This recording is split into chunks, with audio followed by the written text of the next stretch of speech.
Ladies and gents, you are here assembled to hear why earth and heaven trembled because of the black and sinister arts of an Irish writer in foreign parts.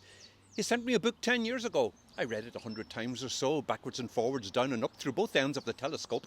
I printed it all to the very last word, but by the mercy of the Lord, the darkness of my mind was rent, and I saw the writer's foul intent.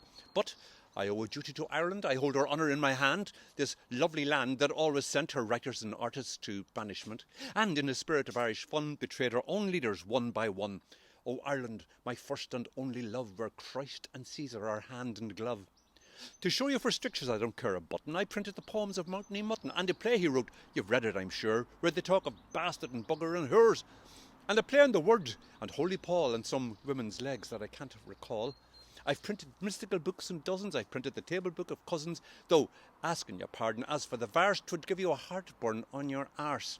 I've printed poets sad, silly and solemn. I printed Patrick, what do you call him?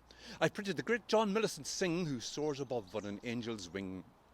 But I draw the line at that bloody fellow that was over here dressed in Austrian yellow, and writing of Dublin dirty and dear in a manner no blackamoor printer could bear.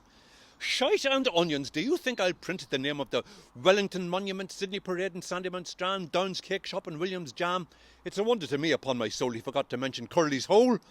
No, ladies, my press shall have no share in so gross a libel on stepmother Erin. I wish you could see what tears I weep when I think of the emigrant train and ship.